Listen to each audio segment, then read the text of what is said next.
First of all, I would like to welcome Mohammed Chatah, who is advisor to the Prime Minister on foreign policy and economics, in today's interview. Welcome. How would you characterize Lebanon's foreign policy, and has it changed in the past few years, and what is the direction? Of course, politics in the Middle East is turbulent, and Lebanon is often pulled in all kinds of directions because, as I said before, the blessing of being rich with all kinds of groups also comes at a cost, and we're often a very noisy and difficult democracy, if you wish. We try to navigate a safe course without abandoning our principles. Not all Lebanese see eye to eye on everything, whether ideologically or politically, but we're trying, as a majority that exists now. Prime Minister of Lebanon today is a Prime Minister because he won an election, he and his allies. And he tries to navigate, as I said, a safe course for Lebanon, taking into account the many facts that he cannot change, but at the same time maintaining the principles and the goals that he has, both personally but also for the country. In the final analysis, Lebanon has an interest in peace, has an interest in maintaining a liberal democracy where individuals can live freely, but also groups can exist here and can express and practice their beliefs. It's not an easy thing to do, and often you find the government here taking sort of a middle-of-the-road position on certain things, but that's a result of what we are, who we are, and where we are. And we are likely to continue to do that to the extent that the regional environment becomes better, and to the extent that we have peace, of course, then we can move from this sort of careful navigation to a more relaxed, more comfortable existence where indeed we can continue the good pattern we've had in the last few years, and we can even do better. And in a generation, maybe we can catch up for all the lost time that we had over the last few decades. As a senior advisor to the Prime Minister, what are the key points you would like to promote? What is your vision for Lebanon? No, Lebanon, as I said before, is a small country. We're 4 million. Even if you add Lebanese abroad, we're not a major people, so to speak. But what is special is the kind of product that comes out from this cultural and demographic link that you have in Lebanon. It's because of geography and history and many other factors. You have this insemination, this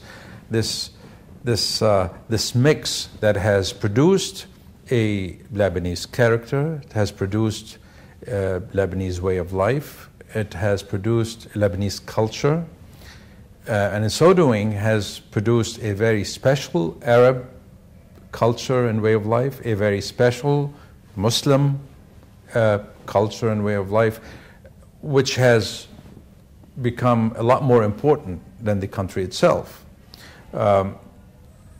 Lebanese art is all over the region. In the Arabic-speaking world, you find many who look at Lebanon as their sort of compass, again, cultural compass, compass in arts and so forth, even publication, stuff like that. If you watch, as an example, if you watch Arabic music videos, you'll find that maybe more than half of it is Lebanese, and often a lot more than half if you watch pan-Arab television. Now, Lebanon is 1% of the Arab world. So in some ways, when you talk about art and music, we're like maybe Hollywood, which is just a small corner of Southern California, but it influences not only America, but it influences the whole world. In some ways, that's what Lebanon is in the Arabic-speaking world. Of course, some people may take issue with this example. They may not like what Hollywood produces for world culture, but the truth is we are producing not only sort of pop music and music videos, but we are contributing to the Arab culture and quality art and also, I would say, freedom of thought. And there's a lot more liberty here to think and publish than most of the rest of the Arab world. And that's, we believe, is a big service. It's creating an example, a model of being an Arab or being a Muslim, which is, let's say, different than other places in this part of the world, and in our view is a positive contribution. It's also positive because it's optimistic, it's moderate. Moderation comes from, again, being familiar with the mix of cultures, and it's rich, and that's a contribution that can become a lot more and can thrive if this country is allowed to do well. Because this country is, when things are good, Lebanon is great. Of course, when things are bad, not as much. But you personally, what kind of key points would you like to address in Lebanon? What would be your advice to the Prime Minister? Of course, locally, as I said before, we have a long list of things that need to be fixed, things that are hindering the progress of this country. Example, with all what I have said about Lebanon being a nice place, good place, an attractive place, it is shameful that we don't have a power sector that gives you power 24 hours a day. I mean, so we have something that really is keeping us from moving a lot faster and a lot further. Until recently, bandwidth was so ridiculously low that many people, Lebanese and otherwise, hesitated to locate here, especially in those service sector businesses where telecommunication is important. So these are two major issues. Environment. Lebanon has had a long period of chaos or weak government, and we know that the environment needs legislation, enforcement, so forth, that the environment deteriorated. That is important. That's important in every country, but in Lebanon it's vital because it's a small country. We don't have large areas of deserts and mountains and greenery. We're 4,000 square miles where you ruin a hill and it shows. So that's also a priority area, and that's the government's business to make sure that we have power 24 hours a day, that we have telecom and internet and other type of communication services that are up to the level. Also the environment. I think if you do these types of things as a government, at the same time do what any government should provide, which is law and order and law enforcement. Of course, we have those, but they are lower than what the country can be at, lower than what the Lebanese people can achieve. These are the priorities that this government, Prime Minister Hariri, and in his cabinet statement that he submitted to Parliament, these are the priorities he listed.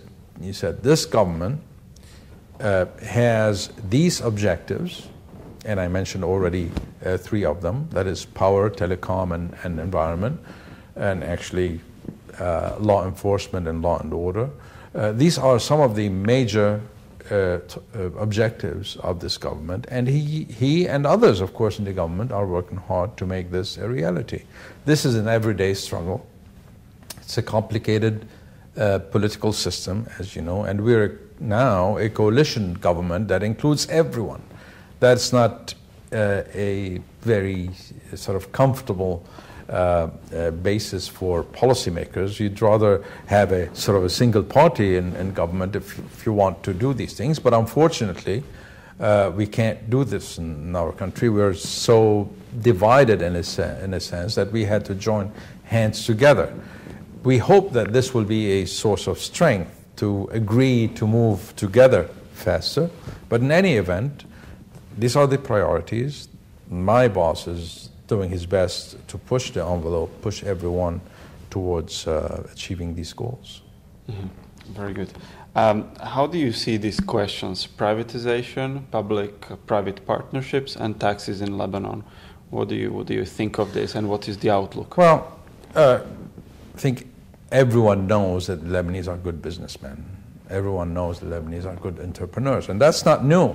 I mean, even you go back to the days of the Phoenicians when our ancestors roamed the Mediterranean, and in those days the Mediterranean was practically the whole world.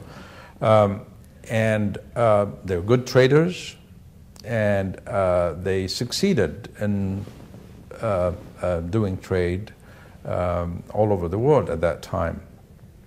So it would be ironic if the private sector in Lebanon was not brought into this process of development and progress and economic growth as the engine that can move Lebanon forward. That's why when we talk about privatization, we really mean bringing in the strength, the dynamism, this power of the Lebanese private sector, the power of Lebanese entrepreneurship, bringing it to serve the public good. That can be done in many ways. Of course, privatization is one. That's why we try to inject that as much as possible into our policies. Partnership with the public sector, which is necessary in many areas of provision of public services. That's high on the agenda, and there's legislation in Parliament to allow this in many sectors where it hasn't happened yet.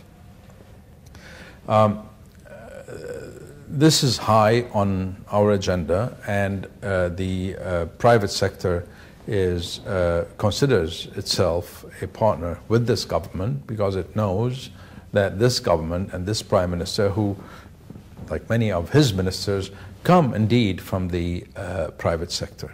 That's what made Lebanon successful. That's what caused the 8 or 9% growth. It wasn't the government. Actually, we want the government to rise up to the level of the private sector in Lebanon. Mm-hmm.